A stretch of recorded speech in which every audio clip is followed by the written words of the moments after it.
The American black women be mad. A lot of black male blue pill simps be mad. Why is you mad? Why is you mad? Because we going down there getting it in any of these damn countries. Why is you mad? It ain't got nothing to do with you. Matter of fact, American black women was doing it first. Hello. Stella got a groove back. Yeah. American black women was doing it first. Going down to the Caribbean islands, Jamaica. Yeah. Right? Messing with the yardie boys. Getting the booty rubbed on the raft or whatnot. Yeah. Boss. I'm a boss. Big boss. And you know it's real talk. Not the boss. Boop. Yes, sir. Sex traveler, sex tourist, passport bro, monger. Oh, man. What is a monger? Well, a monger, basically in the nowadays vernacular, when we use monger in this travel sense, basically a monger is a guy traveler, male traveler, go overseas and consort with hoes. Consort with women of the night, prostitutes, right? Sleep around. The monger, the word though, old word, archaic, from the 1500s. It originally means like sexual immorality. It does. Sexual immorality, sleeping around. Basically, we all know what sexual immorality is. I mean, I can come up with other words, but that's what it really stands for, sexual immorality. And it was used to denote normally a man who whored around, who slept around, right? Who slept with everyone, slept with the whole village, town, everybody, wives, daughter, you know, a whorish man, a Rolling Stone type of loose guy who just slept around like a monger, whoremonger, whatnot. Interestingly enough, the word monger actually used in the Bible in King James, right? In a bad way, in a negative way. It is. Let's keep it a buck. It's used in the Bible in a bad way. But the word, the root, the word they use in the Bible, monger, because the Bible, the New Testament, was translated from the Greek. So that Greek word for monger is porneia, porn, Porneia, porneia.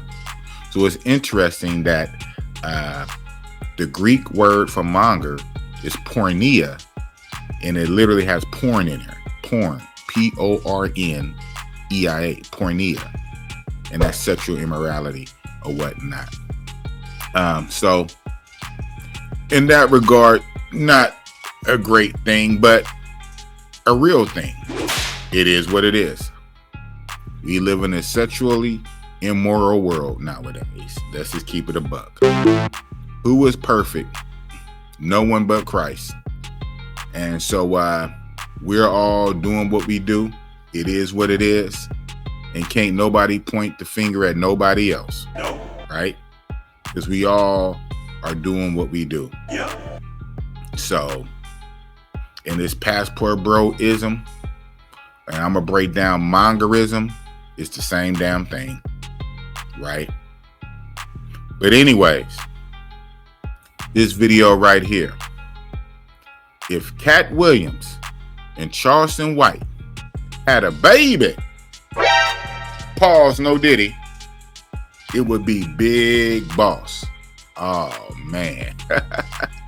In all seriousness, just using that kind of clickbait type title. What I'm really meaning by that, using these two individuals, Katt Williams and Charleston White, is they both known for telling truth. Yeah. They both known for telling truth and exposing. especially Katt Williams. Katt Williams been on it for years and years, right? Excellent comedian he is, excellent actor, all around entertainer. Katt Williams said he came into the game to expose it and to tell truth. And all these years, over 20-something years, Katt Williams had always found a way to slide in truth into his acts, right? And because of that, you know, he got demonized. You know, shout out to this early conspiracy video. Professor Griff used to be with Public Enemy, and, you know, Public Enemy let him go because of things he said against the Jews, whatnot. Common theme, right? Some people you just can't talk about. But Professor Griff, when he was really on his grind and really going around giving speeches and talking, you know, about conspiracies and whatnot, Illuminati and all the stuff. Professor Griff, I think this video was like back in 2013, 2012, 2013, you know, 11 years ago, 12 years ago. Professor Griff was like, oh, they coming after Katt Williams. But Katt Williams was correct when he said those mansion parties, and y'all don't understand what go on with that shit, man. See, now you have to bring my viewers up to speed on that, because the whole Katt, I'm not even hip to that, what was said about that. What did Katt Williams? Katt Williams said they was letting him in, and the stuff that he was seeing was blowing his mind. And I'm telling y'all right now, if y'all don't want to believe it, watch in the next couple of years, they coming after Katt Williams. Katt Williams tell too much truth. They coming after Katt Williams, man. Seriously. Katt Williams tell too much truth. They coming after Katt Williams, man. Seriously. They coming after Katt Williams. He tells too much truth. And mind you, this is like before they did. This is right before they really came after him. So, and Professor Griff was right. Professor Griff was right. He said it a few years before it happened. And sure enough, they did. The media, you know, came at Katt Williams full bore, you know, and they kept pumping the narrative that he was a dope fiend, a crack addict, all the shit. And when he went on, shout out to Katt Williams, when he went on Shannon Sharp's podcast earlier this year, he said, you know what? The crazy part is they say all this and that about me, but they haven't found one person who sold me any dope. They haven't found one person who got high around me, who saw me high, inebriated. And I'm like, wow, you know, but that's what they do, you know. When you start telling the truth, they assassinate your character any kind of way. And Katt Williams also said of Dave Chappelle that when Dave Chappelle turned down that $50 million and then went to Africa, South Africa, for a retreat, that they put out that he was, you know, on drugs and had drug problems, and that's why he said, no, there was nothing about that. It was just mad. They felt the way that he wouldn't take that deal because they really owed him $500 million. They owed him $500 million, but they said he made too much. How did he make too much? They said he made too much for his contract. So instead of giving him his $500 million, they gave him $50 million. They was offering $50 million, 10% of his own money. And then when Dave was like, well, what people are gonna think when I go to the media and go to the public and tell them how you trying to do me? These studio execs, these bigwigs, said they're gonna believe whatever we tell them. We gonna tell them that you on drugs, that you strung out, that you a dope fiend, crack fiend, all the shit. We gonna tell them that, and we'll have them believing that before you make it home. Wow. Oh, shit. So, you know what I'm saying? Big media, man. And big media can really, you know, tarnish your name and talk bad about you when you're telling the truth. Blah, yeah. But shout out to Katt Williams. You know, Katt Williams tells the truth. And he exposes. He's been doing it. Katt Williams tell too much truth. Charleston White. Mr. Charleston White. Up until recently, I rocked with Charleston White very, very heavy. I still rock with him though, believe it or not. I still rock with him. I'm not going to throw Charleston White under the bus because he said a thing or two that I happen to disagree with, right? Charleston White did say some comments that I strongly disagree with. But I will say this.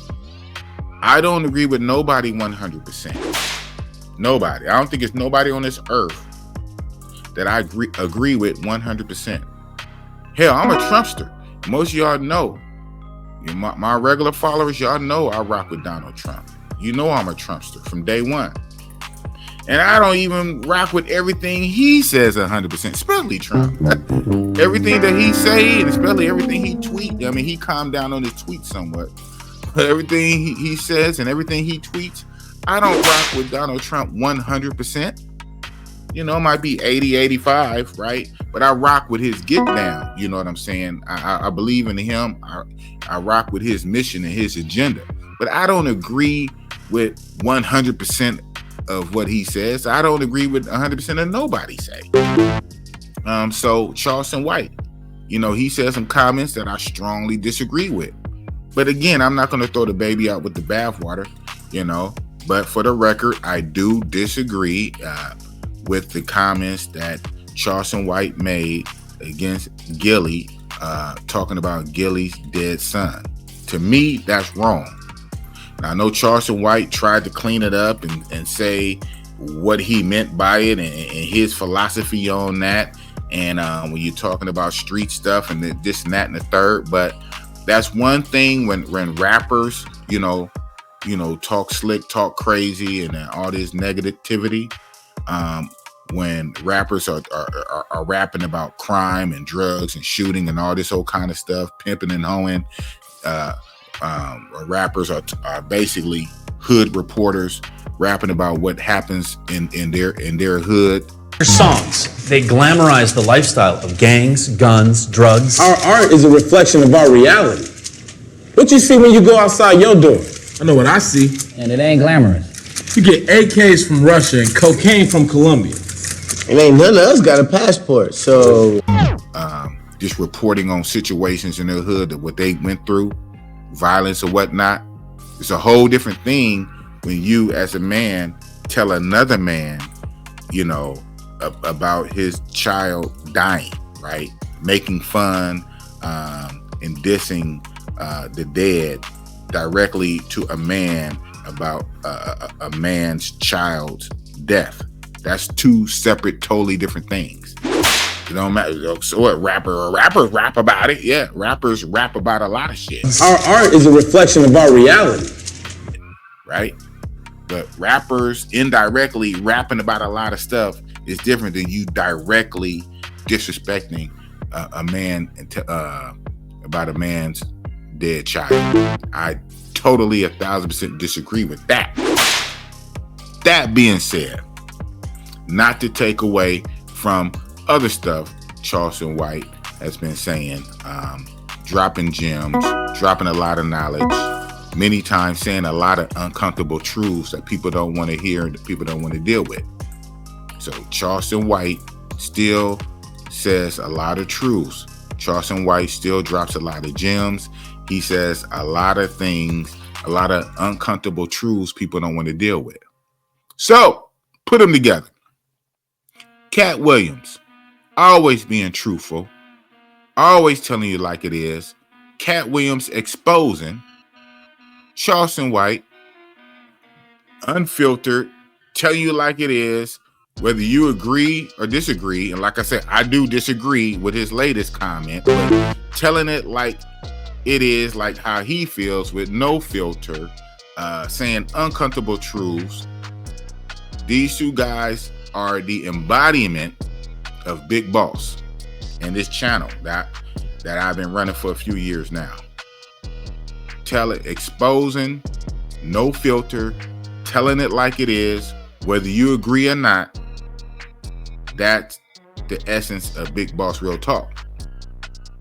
That being said, passport bro-ism. Monger. Passport bros. You know, this is not a hit piece against passport bros because I consider myself a passport bro. I'm a passport bro. I consider myself. I've been traveling before the Passport Bros moniker became a name. I want to say the Passport Bros became a thing in 2020, 2019, 2020, basically during the pandemic. During the pandemic, when everybody was shut down, stuck at home on YouTube, social media, a lot of people was going to YouTube and whatnot and looking at different travel vloggers and travel YouTube channels. Everybody was stuck at home and whatnot. So once most of the COVID restrictions were lifted, people just took off, especially a lot of the guys, you know, just took off for greener pastures, you know, to kick it and whatnot. And so I believe that the Passport Bro name and moniker took off during COVID, maybe 2020, 2021. I've been traveling a few years before that. Not a lot, not many years before, but I edged in just before. I've been traveling since 2018. So I've been traveling since 2018. I got my passport in 2018, early 2018. I took my first overseas trip for my birthday in October 2018. So I've been traveling for 6 years now. So I traveled just a few years before the Passport Bro name blew up. But even though I've been traveling before the name, hell, I'll embrace it. All right, why not? I'm a bro with a passport. Now, I know a lot of guys who was traveling before the name came about.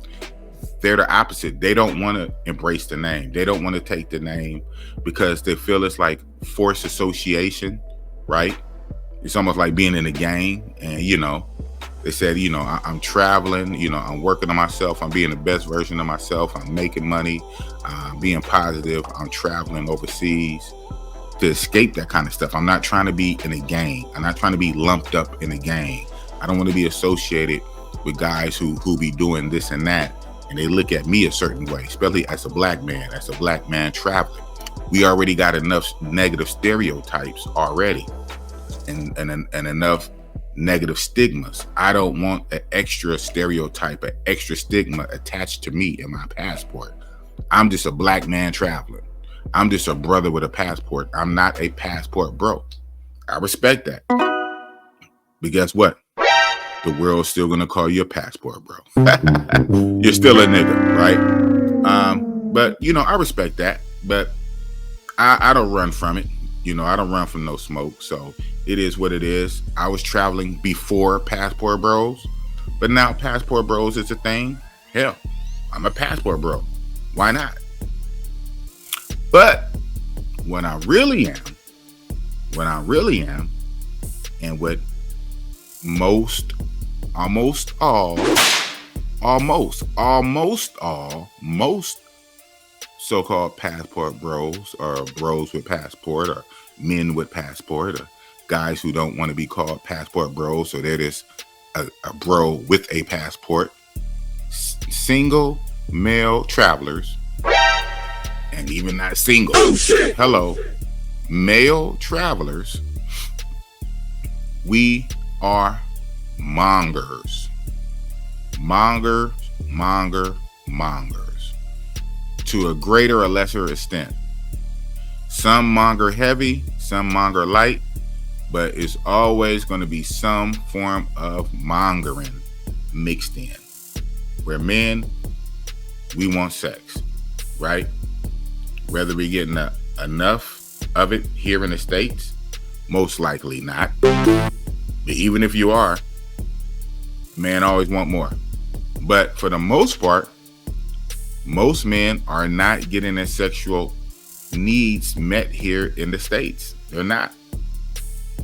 So what do? Some guys go on monk mode or whatnot. They just go to work, make their money, and as much as possible, as much time as they can get off work, you know, make as much money as they can, as often as they can, as situations permit, they go overseas. They go overseas to get it in. That's right. They go overseas to have relations. They go overseas to have sex. To bust it up. Sex travelers. Sex tourists. Mongers. Oh, man.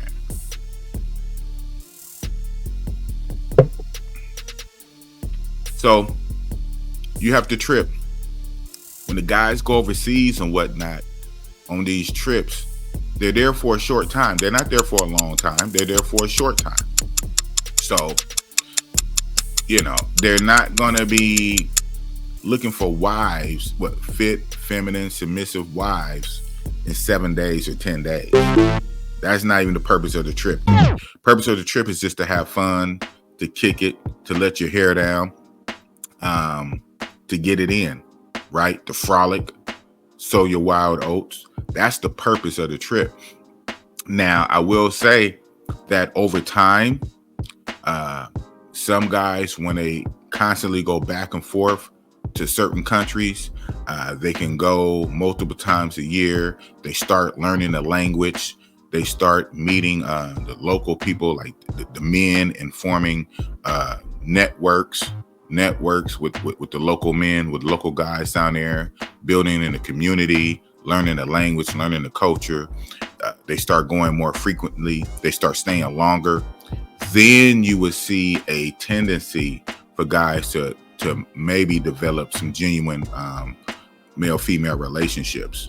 But for guys who are going down there for 7 days and 10 days, forget about it.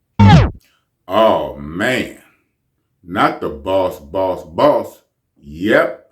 It's the Iggitty, Biggitty, Bossy Boss, Leeny, bad cooking with what? Gas-0-Leeny Fire content. Hope you guys are enjoying the content.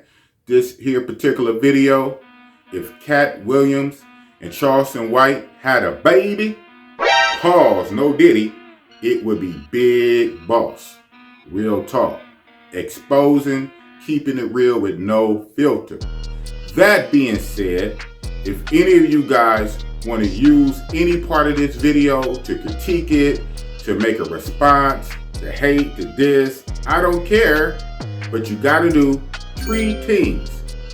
If you don't do these 3 things, I will strike your motherfucking channel. Oh shit! Big Boss is handing out strikes today. What are these 3 things? Number 1, you must put my channel name in the title of your video. I don't care how you title it, but it can't be generic, this man, this bro, this part. No. My channel name, hyperlink, you know, with that @ symbol, hyperlink where it turns blue when somebody push it, boop, and goes directly to my channel. My channel name, hyperlink in your title, number 1. Number 2, verbally shout my channel out somewhere in your video. Beginning, middle, end, I don't give a fuck. But verbally shout my channel name out in your video. Number 3, put the channel name in the description. You goddamn right. I'm that petty. I'm that detailed in the description. Those 3 things are not done. I'm handing out strikes. I'm striking like a king cobra. Test my gangster if you want to. I mean what the fuck I say. You know, I'm an admin of one of these travel groups that had 137 people. I cut over 50 people in one day because they didn't abide by a rule that I instituted. We went from 137 to 83 in one day. Test my resolve if you want to. I mean what the fuck I say. That being said, I don't care what kind of response you make. It could be negative, you can diss, you can clown, whatever, chop it up, download it, whatever you want to do. I don't care. Any kind of response. What they say, any publicity is good publicity. Just spell my name right. So you can use this video any kind of way, but you got to do those 3 things or I'm giving a strike. My channel name, hyperlink in the title, verbally shout my channel out in the video, and put the channel name in the description. You do those 3 things, you're going. I don't give a fuck what you say, what you do in the video. It is what it is. It ain't no fair use. It ain't no fair use. You're going to get a fair strike. That's what you're going to get. Shit. Life ain't fair. Shit. YouTube definitely ain't fair. If YouTube was fair, I wouldn't have 2K subscribers after almost 3 years. So it ain't no fair. So if you want to eat off my shit, and respond to it and react to it. You want to eat off my shit? Well, God damn it, you better give me my recognition or I'm handing out strikes. I'm striking like a king cobra. Oh, man.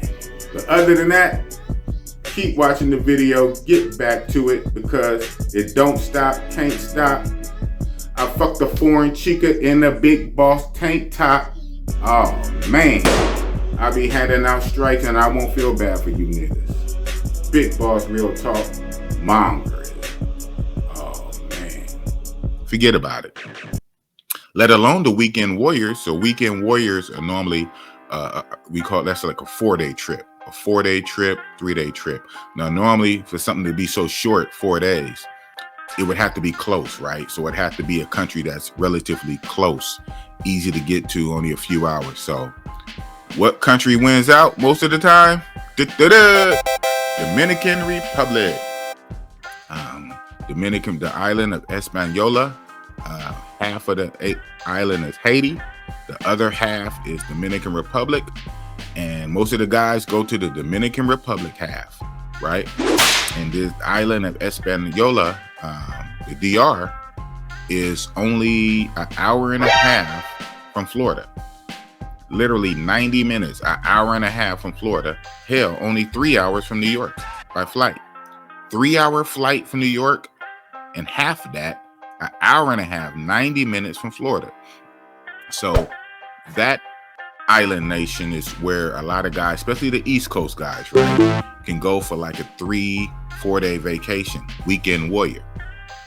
And let me tell you, if a guy is going somewhere for 3 days, for 4 days, they're not looking for a wife if they're going somewhere for 4 days. They're not looking for a fit, feminine, submissive, and friendly wife if they're going for 10 days and 2 weeks. They're going to have fun, as they should. As they should. There's nothing wrong with that. There's nothing wrong with that at all.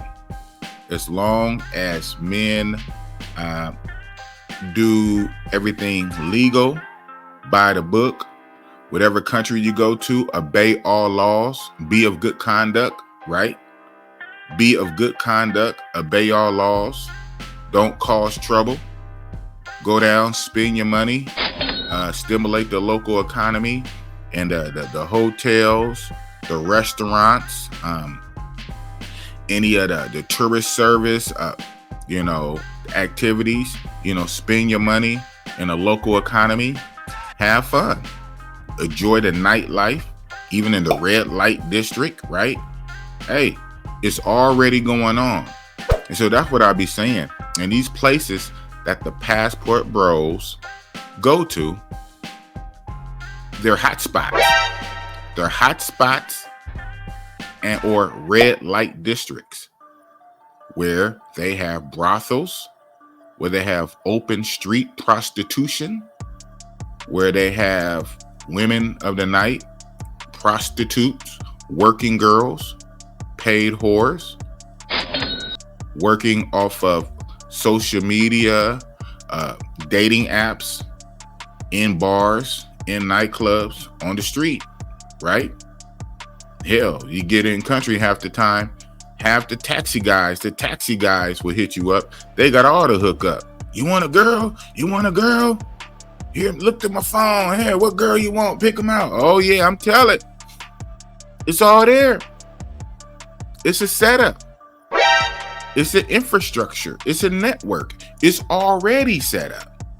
It's like double dutch. It's like double dutch. It's like, we from the States, we trying to get in when we fit in. We're like, ooh, let me get in there. It's like double dutch. It's already going down. It's already a thing. We're going into that. You know what I'm saying? It's not like brothers are trying to squeeze a square peg in a round hole. No Diddy, right? It's already a thing. It's already a setup. It's already an infrastructure. It's already lit. And we just going down trying to be lit too in a lot of these places, right? So again, the places that the passport bros go to monger, prostitution, P4P, is legal. If it's not legal, it's tolerated and accepted, already going on. And we just be trying to get it into. Hello. But a lot of the American black women be mad. A lot of black male blue pill simps be mad. Why is you mad? Why is you mad? Because we going down there getting it in any of these damn countries. Why is you mad? It ain't got nothing to do with you. Matter of fact, American black women was doing it first. Hello. Stella got a groove back. American black women was doing it first. Going down to the Caribbean islands, Jamaica, right? Messing with the Yardie boys, getting the booty rubbed on the raft and whatnot. Going down to getting on these Caribbean cruises. What happens on the cruise, stay on the cruise. Hello. So the American black women were doing it first before the brothers.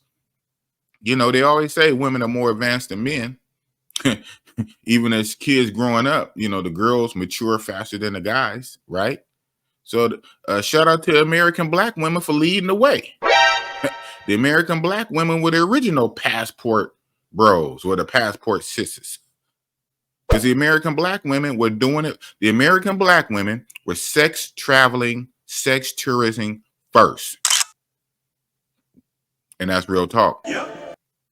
So don't get mad now, some 20 years later, that the brothers caught on. And now we doing it.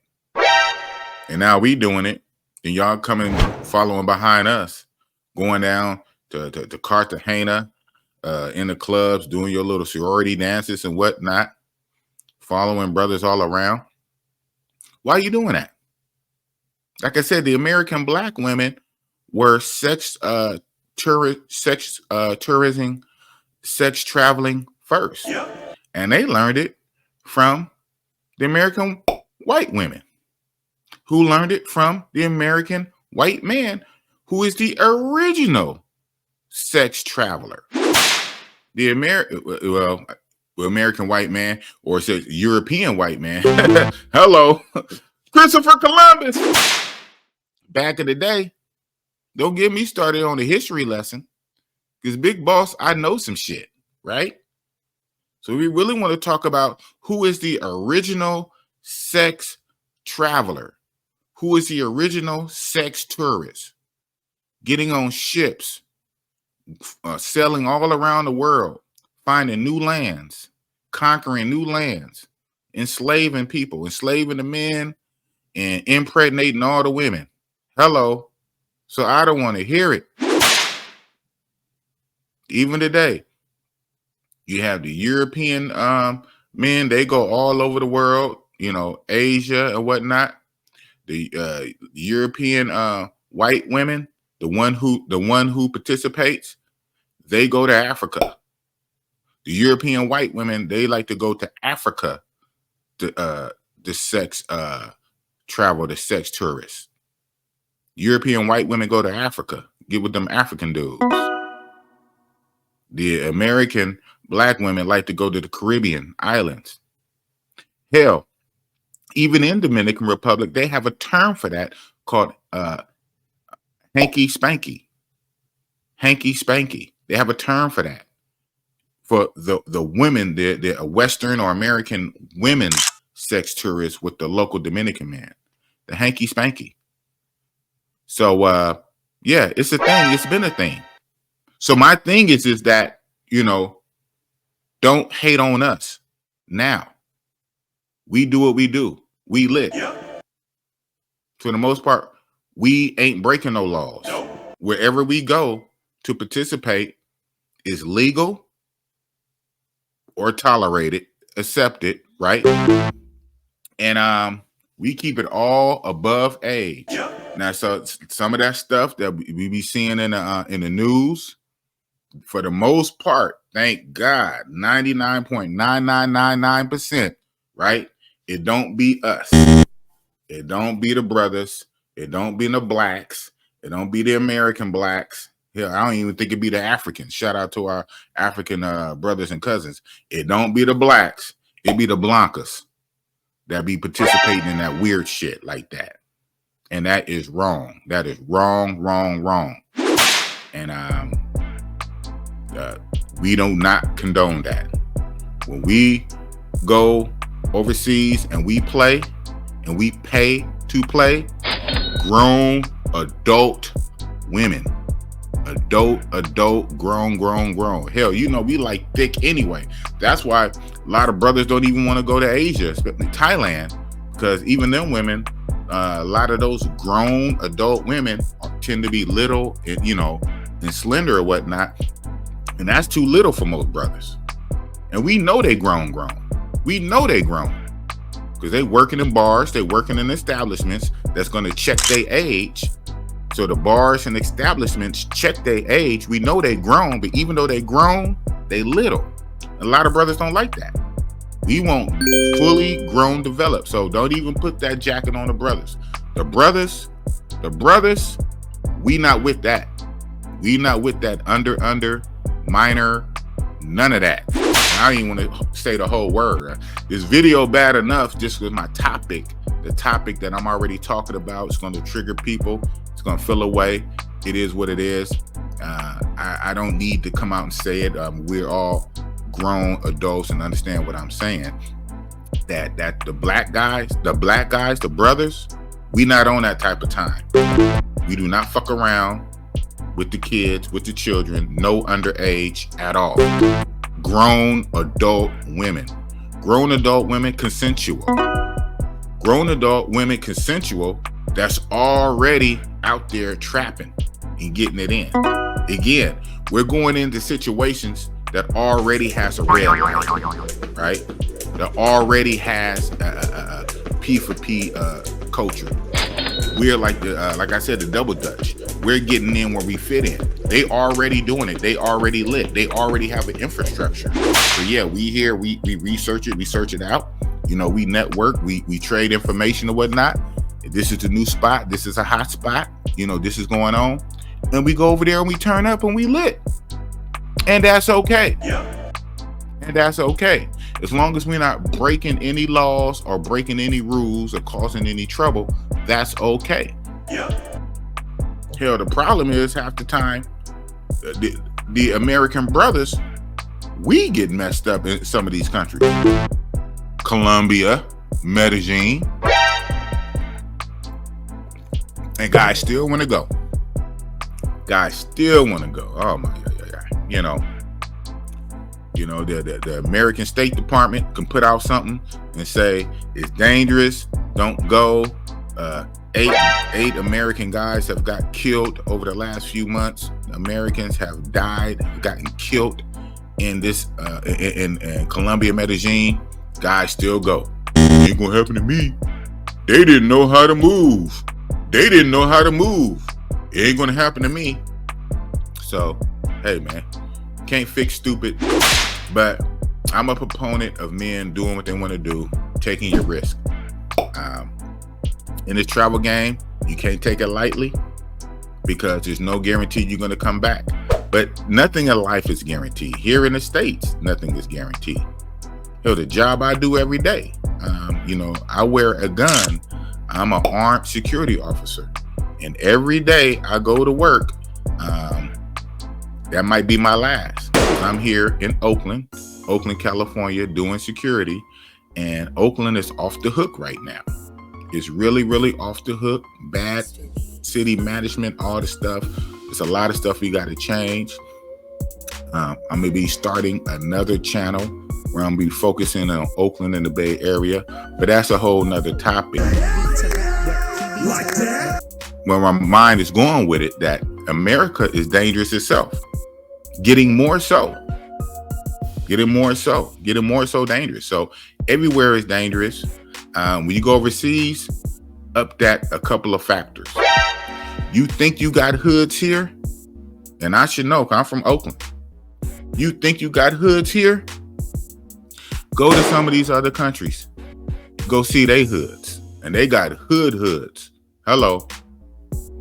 Some of these other countries, they don't have like government programs like WIG and Section 8 and Warefare and all this old kind of stuff.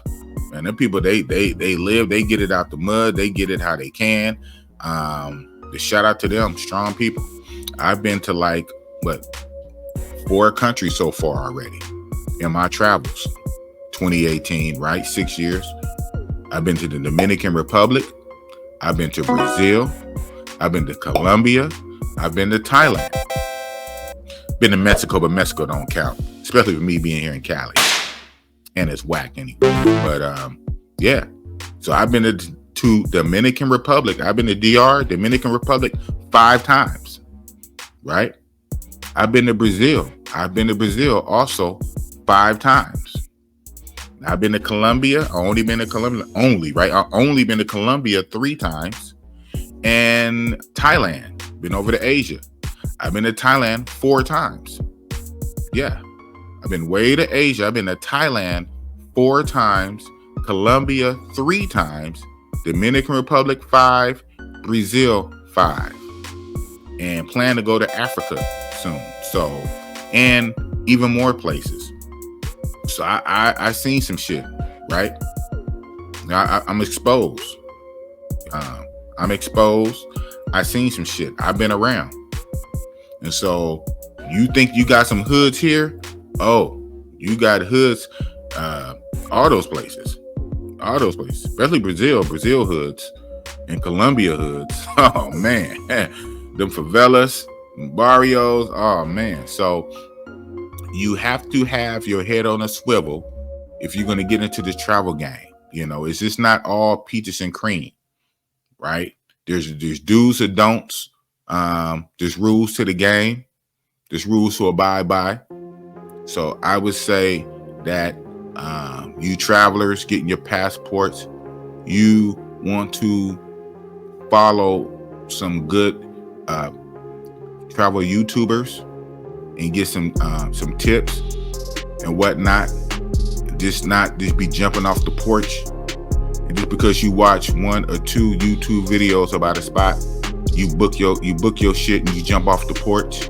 You might be jumping into some shit because you only thinking about the honeys. You only thinking about the females, and it's more that go to that, right? So yeah. So like I said, keep following this channel, Big Boss Real Talk, because that's what I talk about. You know, I talk about a lot of shit, but when I do talk about the travel shit, I talk about how to move, you know. And because I'm one of the few honest travelers who say what it is, you know, I tell you to get down and how to move, because we out here fucking mongering. That's what it is. We're mongering, you know. You ain't looking for wives and submissive wives and fit and friendly and all that kind of shit. We out here mongering. We mongering. We fucking hoes. We smashing. That's what it is. But we being safe about it. We are obeying laws. We're being respectable. We'll be coming into these countries, these situations, and we're just getting it in. Right? So fuck what anybody had to say about it. Because at this point, nobody hands are clean. Nobody can sit on a moral high horse. Almost nobody. And the cool part about it, especially the ones who are so vocal to talk against passport bros or whatever, be the main ones that be doing other shit too. Now the real goody people, real goody Christian religious people, they don't even speak on it, period. I'm sure they see it. They probably pray for us. They probably pray for us and all that stuff. They don't even speak on it. So that's real interesting. The main ones, the loudest ones that have something to say, y'all got dirt on your hands too. Y'all doing shit that's even worse. You know, y'all into all kind of shit, doing the same shit, you know, maybe at different places. You know what I'm saying? And so instead of going to the DR, you just go to Jamaica, right? Instead of going to Brazil, you just go on a cruise, right? So y'all doing the same shit, but got so much to fucking say. So nobody has a moral high horse Almost nobody. Almost nobody has a moral high horse to talk about anybody. And especially in this modern day American Western society, when anything goes, hello, I'm not too far from San Francisco. All right. Shout out to them. You know, you do what you do, whatever you do in your closet, whatever you do in your bedroom is hey, you know. But what I'm saying though, you let everything fly. Anything goes nowadays, but you want to hate and trip on what brothers are doing overseas. Mind your own fucking business. We lit, and we busting it up. We fucking hoes. Yeah, that's what we doing. It is what it is. And anyway, like I say, these women, the modern American black women, you have no moral high ground. Y'all be going to Jamaica and all the stuff. Like, the whole way I got into traveling, roundabout way, is I went to Florida. I went down to Florida. This is years back. So this is a year before I got my passport. I got my passport 2018. We're talking 2017. 2017, I go to Florida for the first time. Fort Lauderdale. But then, of course, you know, I went to Miami and all this stuff too. But Fort Lauderdale to see a buddy of mine, an ex-coworker, a guy from the islands. What country? He wasn't from Jamaica. I think he was from Barbados, I believe. But he was down there from the Caribbean islands. We worked security together in San Francisco at like a high-rise building. But he was into the music game. He was a DJ, technician, whatnot. And so he had actually composed, you know, some beats and some music that was used in like TV shows or whatnot. You know, he was really trying to break into the music scene. And so he eventually left San Francisco and he moved to Florida so he can integrate himself into the music scene in Florida. So about a year or so after we stopped working together, you know, I kept in contact with him. And remember, I used to be a rapper. I used to be an MC rapper. MC, that was a long time ago.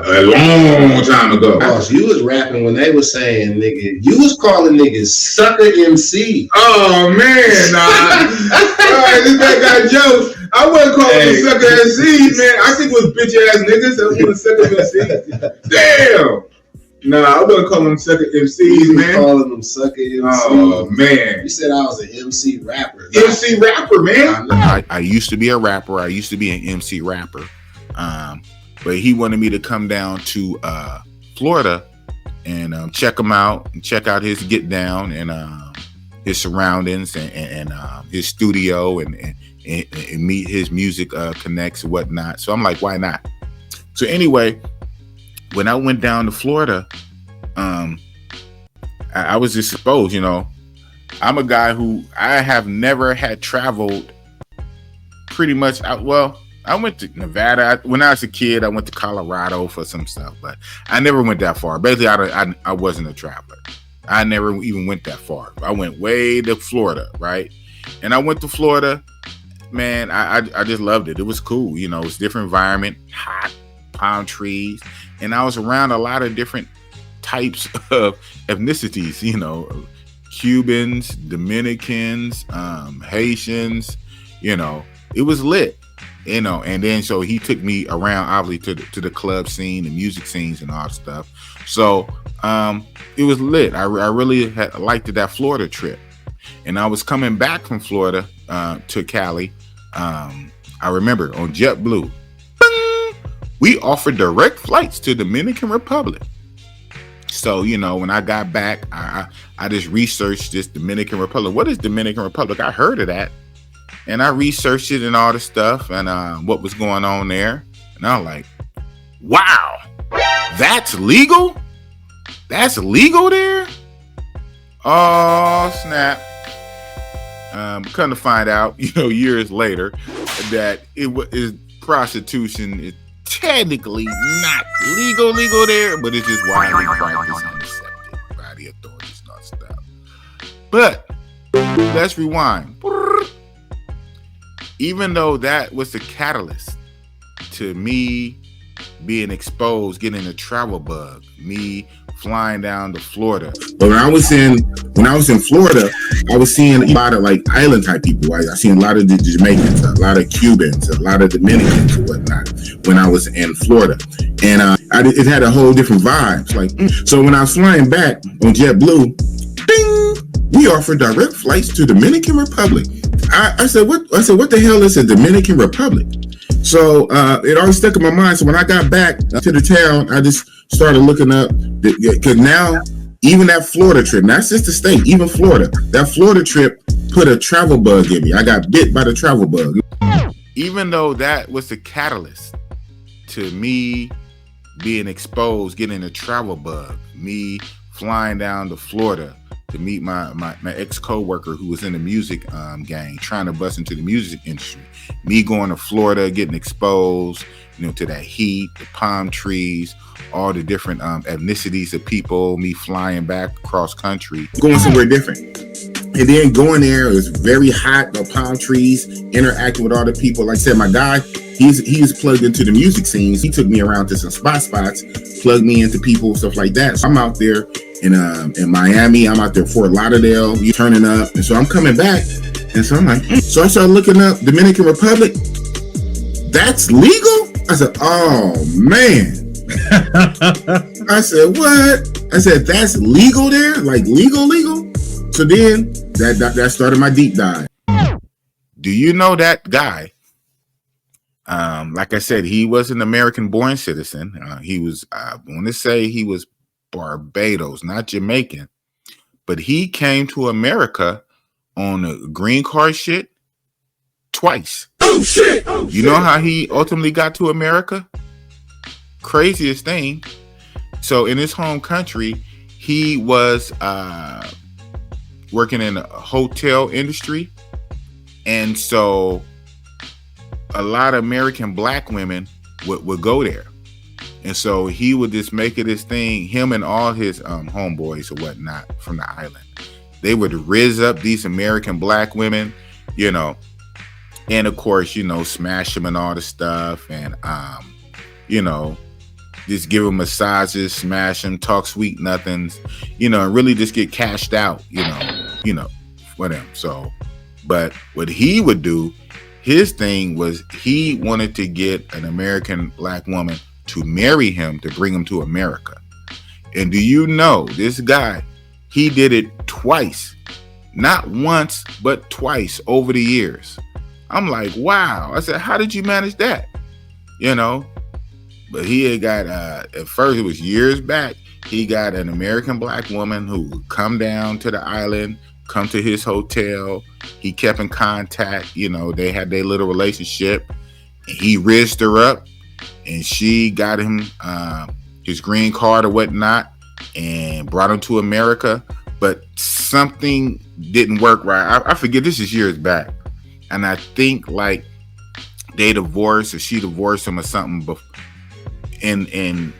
before like the years it took to be finalized or something. So basically, blah, blah, blah, he had to go back. He had to go back to his country. But do you know, lightning struck twice. It wasn't just a few short years later, he was able to repeat the process. And this time it stuck. He got him an American black woman, rizzed her up, took a while, but got his green card, came to America. And so that's where I met him. He was working together. And I even met his wife at a company party one time, a company Christmas party. She was like I wouldn't even say a 5. She was like a 4. She was like a 4, a 5 at best. Man, you're average looking at best. Shout out to Kevin Samuels. She might have been a 5 at best. And and that probably was her best because it was a company Christmas party. And I'm just going to say, when I looked at her, and looked at him. He's fly little dude, whatever, like I said, in the music game. Yeah. Using her for the green card. And so this time he did it right. After enough time had passed and it was locked in, baked in, he divorced her. And when he divorced her, that's when he moved to Florida. So he basically finessed. He finessed the system, and he did it twice. First time it didn't quite work out, but he got to the state. He got to the States the first time, but I think the wife divorced him before their allotted time, so it didn't stick, and he had to go back. Second time, he made it work. He got him an American 4, and they got married, got the green card. He came to the States. He was working security. I worked with him, and we worked together for years, right? And at a certain time, he divorced her. When he divorced her, he went to Florida to do his music thing. About a year after that, he sent for me to go to Florida, blah, blah, blah, blah. Why'd I even say that? Because it's just very interesting. My life is kind of weird like that and crazy like that. A lot of things coalesce. The incident that got Big Boss to travel, they gave Big Boss the travel bug. Me going to Florida, seeing my homeboy that's in the music game, me seeing him, his story was he's from the islands and he rizzed up 2 American chicks to bring him over. He finessed, he divorced, and then he started his own life. So I say that blah, blah, blah is very interesting for women to sit here and wag the finger at guys. You guys do it too. You guys do it too. You guys go to the islands and you guys get with these island boys, and sometimes you simp for them and you bring them back and you get finessed. You guys do it too. So you're in no moral high ground. We do what we do. We are lit. We are grown men. We spend our money. We make our money here in the States. We go overseas. We spend our money. We have fun. We kick it. We frolic. So what? We're not hurting nobody. No. We're not breaking no laws. No. Right? Wherever we go, it's legal or tolerated in practice. We above board. The blacks, we're not into that funny shit. No. We're not into that weird shit. No.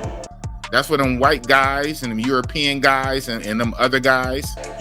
We're not into that. No. We're into thick, grown women. Grown adult women who are consensual, who's already doing it, and we just getting in when we fit in. Trying to have fun, being lit, living our best life.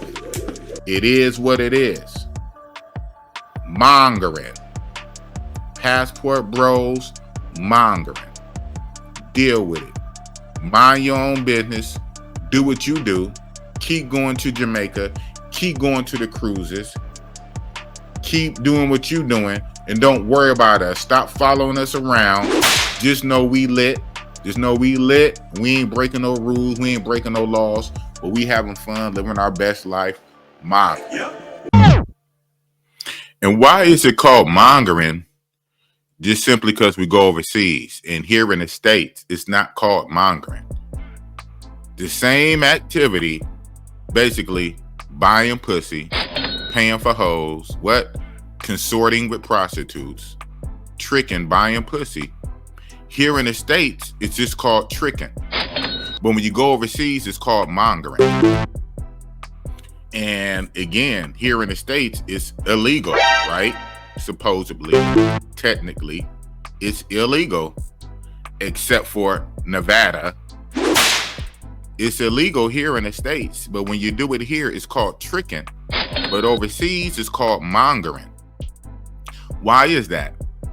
Nobody knows, but one of my theories, again, Big Boss is a Monger philosopher. I think very deeply. I I think very deeply. You know, I'm actually smart and I know some shit. I consider myself a Monger Philosopher, but one of my theories is just the term, you know, one is, again, being old and archaic, 1500s, right? Old and archaic.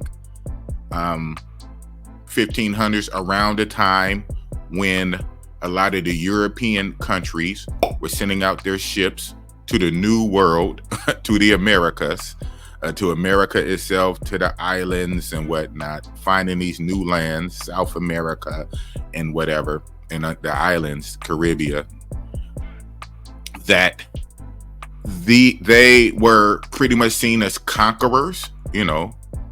Shout out to the conquistadors. I'm probably messing that word up. Might edit that part out. But they were seen as conquerors, you know, going to these new lands, getting resources from the land, sometimes, unfortunately, lightweight enslaving the people, or enslaving them, and or getting the resources, and definitely sexing their women, right? Definitely sexing the local women that looked a lot different than their pale European women back in Europe. These women from the islands, the Americans, the Caribbeans or whatnot.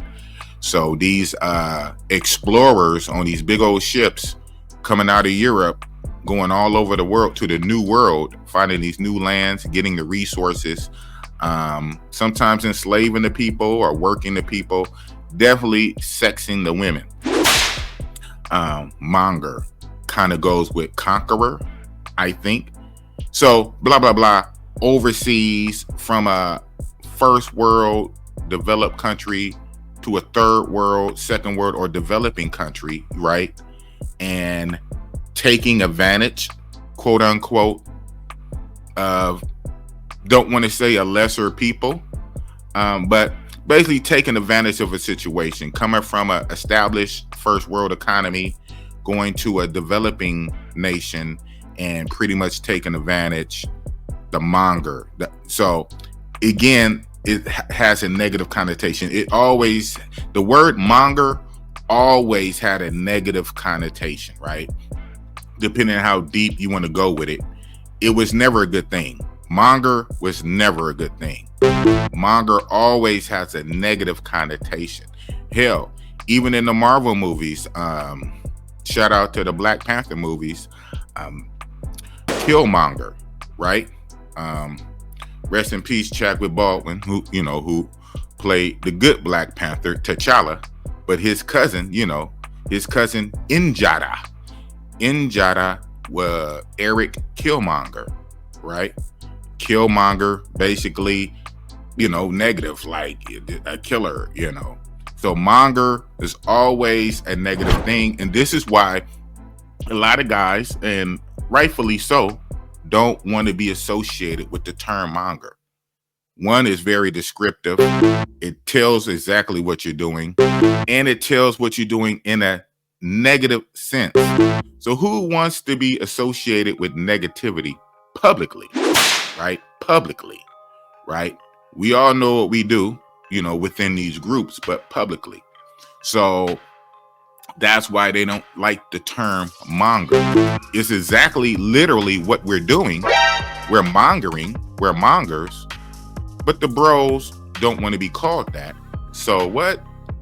Passport bros.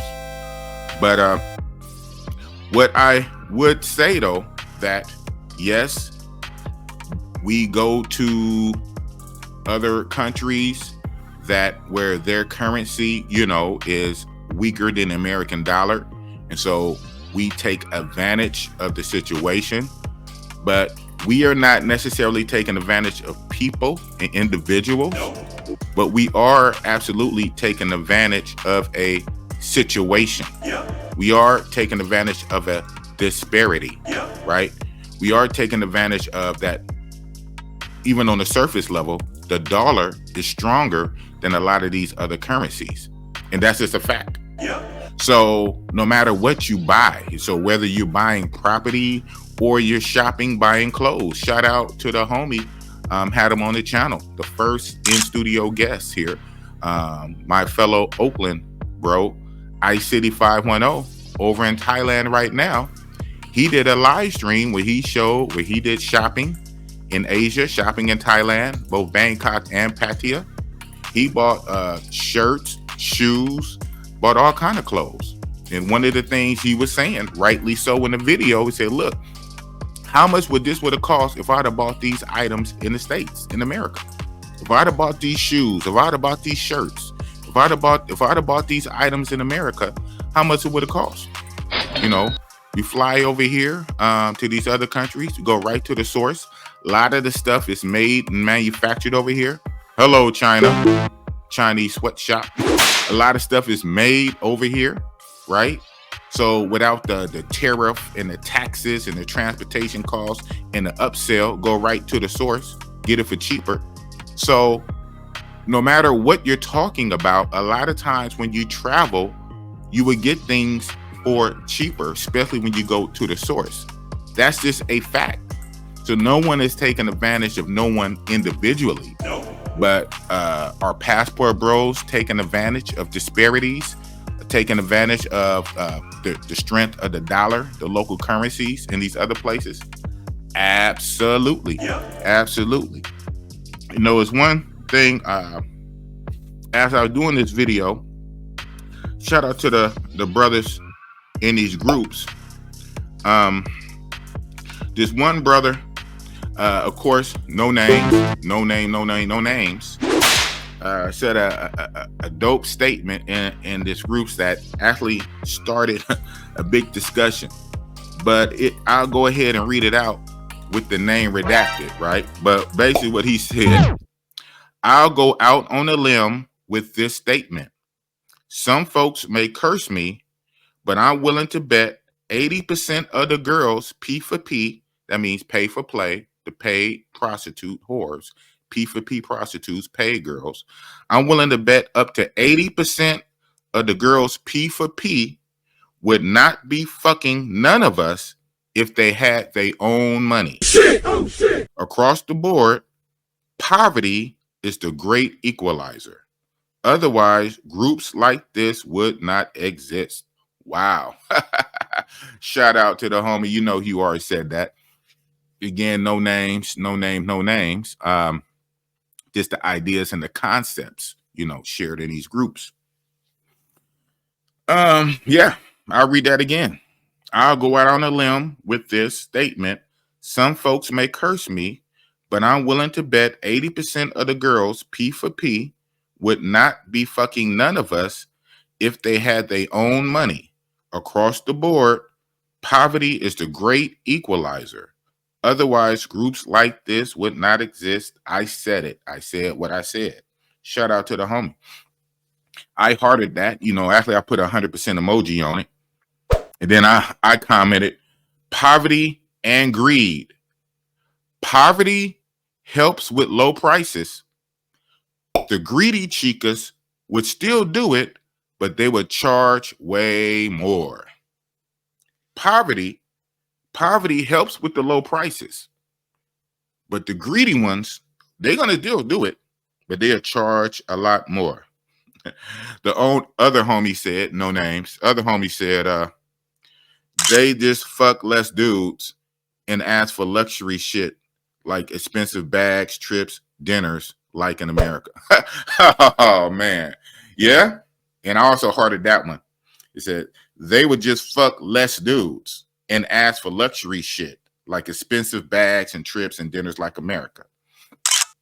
And I said, yes, exactly. They would fuck a lot less and at the same time ask for more money and gifts. So they'll fuck a lot less and ask for more money. And so we would be back at square one, just like America. No need to travel then, right? No need to travel. So there is a thing of going to other lands that have a disparity or whatnot, especially when we're talking about P4P. Again, this whole thing is talking about P4P, not regular relationships, not boyfriend-girlfriend relationships, not looking for the wife. I'm talking in the context of P4P. So stay focused. Keep it in the P4P because I'm talking about P4P. Right. But so again, like I said, we don't take advantage of people, just take advantage of the situation, the dynamic. You know, I remember I said I'm a Trumpster.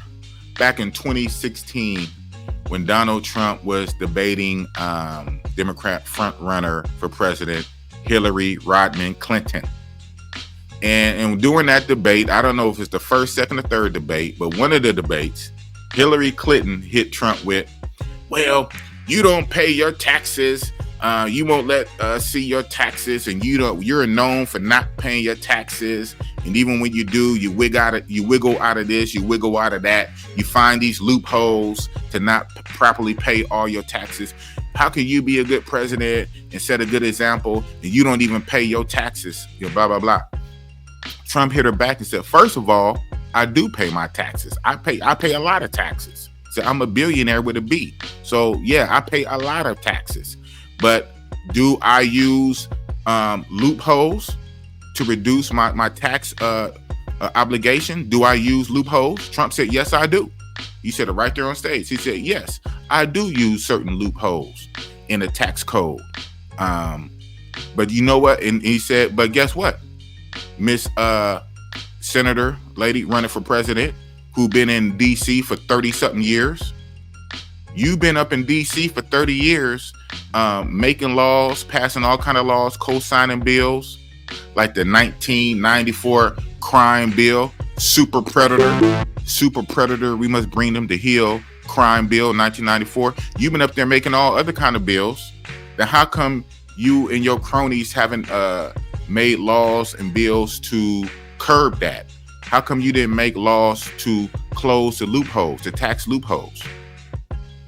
You know, you the politician that been up there for 30 years. I'm a businessman. I'm not in politics like that. This is my first time stepping off into politics. You've been up there 30-something years. How come you didn't address that? How come you didn't make a law to close some loopholes? Of course I do. Of course I do.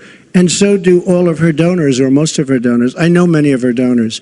Her donors took massive tax write-offs and other things that Hillary, as a senator, allowed. And she'll always allow it because the people that give her all this money, they want it. That's why. But I will tell you that, number one, I pay tremendous numbers of taxes. I absolutely used it. And so did Warren Buffett, and so did George Soros, and so did many of the other people that Hillary is getting money from. I pay tax, and I pay federal tax, too. But I have a write-off. A lot of it's depreciation, which is a wonderful charge. I love depreciation. You know, she's given it to us. Hey, if she had a problem, for 30 years she's been doing this, Anderson. I say it all the time. She talks about health care. Why didn't she do something about it? She talks about taxes. Why didn't she do something about it? She doesn't do anything about anything other than talk. I'm going to tell you why you didn't make a law to close some loopholes. Because you and your donors, especially your donors who give money to you, they use the same tax loopholes I use.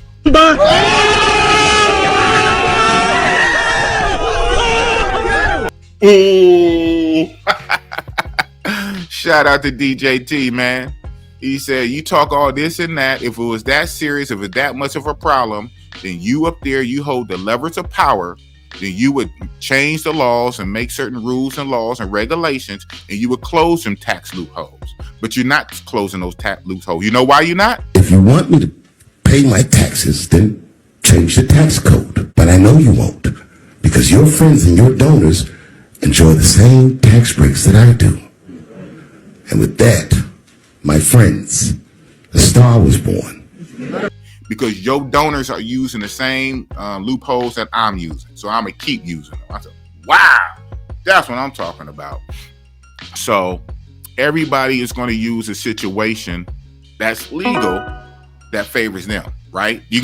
Anybody's going to look for a come up, going to use a situation that's going to be a benefit. That's common sense. Anybody do that. And if it was that deep, you change the law. So like I said, the places where the passport bro mongers go, prostitution P4P is legal. And where it's not 100% legal, it's tolerated and accepted and practiced, and it goes on, right? If it was that tough, they would change the law.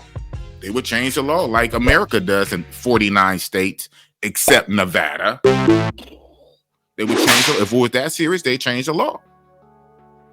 But it's on the books. It's legal.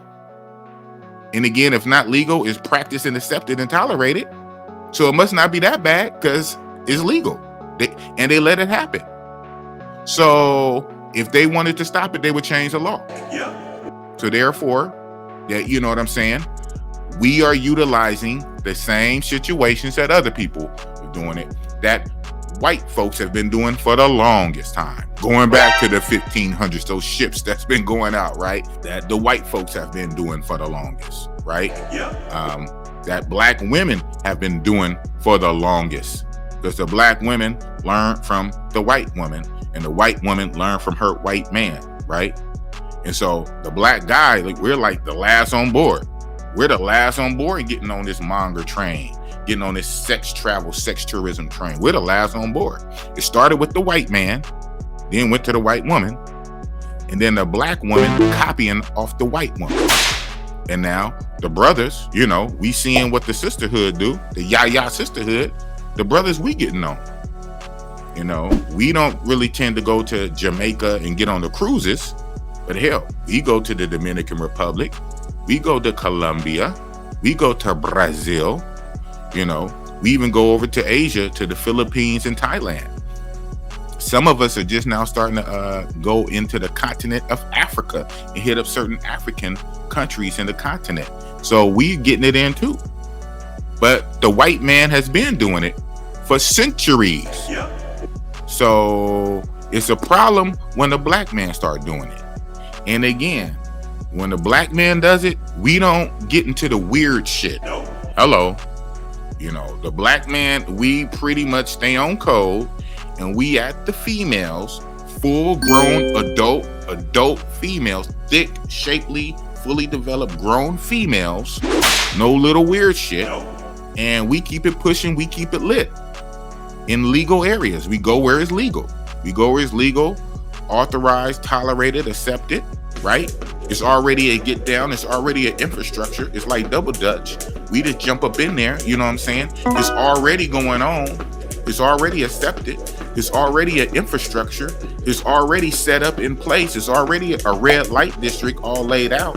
You know what I'm saying? A red light hotspot already. We just getting in, putting our bid in. Yeah. So now it's a big problem when we do it. And we not messing with the funny, weird shit, right? No. So y'all just need to get over it.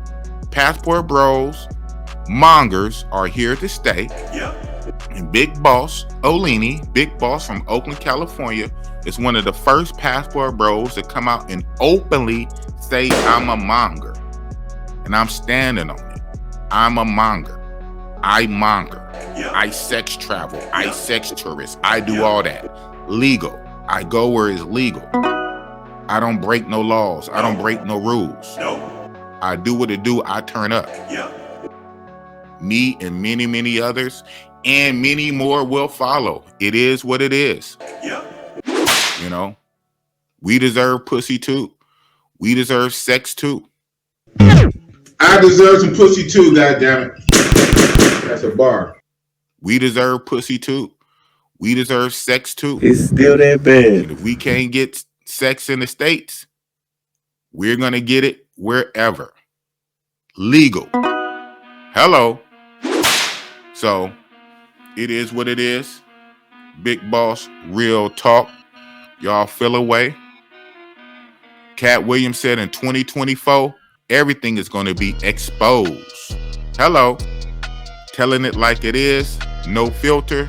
Whether you like it or not, whether you agree or not, it's not my opinion. I don't care what you personally feel and agree with.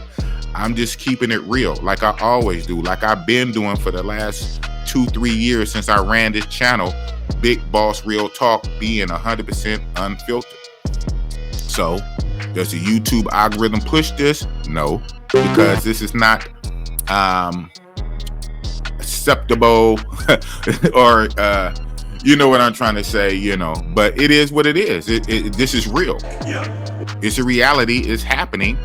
And people need to know why it's happening. right? You can't deal with a social phenomenon that's going to happen and it's going to start increasing more, and you're like an ostrich putting your head in the ground and you don't even know why it's going on. Then I mean you won't be able to address it because you don't even know what's going on. So Big Boss, real talk, I'm here to move the curtain back and expose it, and y'all should keep following my channel because I'm gonna keep it real. I'm gonna keep it real. I'm gonna keep updating. If you really want to understand what this passport bro-ism about and this mongerism, and somebody to break it down, well, this is the channel you need to follow. You're following all these other channels. You need to follow this channel. But I digress. It is what it is. It's Big Boss Real Talk from Oakland, California. Passport bro monger, telling the truth, exposing like Katt Williams, and being unfiltered like Charleston White. It is what it is. Big Boss Real Talk from Oakland. Passport bro monger, passport bro defense minister. Mind your own fucking business. We lit, and we busting it up. We fucking hoes. Yeah, that's what we doing. It is what it is. And that's Real Talk with Big Boss. Oh, man. Not the boss. Biggitty, Iggitty with the sauce. Peace.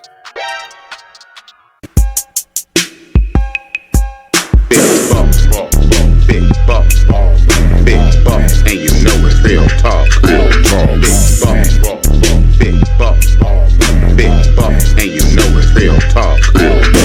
Passport bro monger, telling the truth, exposing like Katt Williams, and being unfiltered like Charleston White.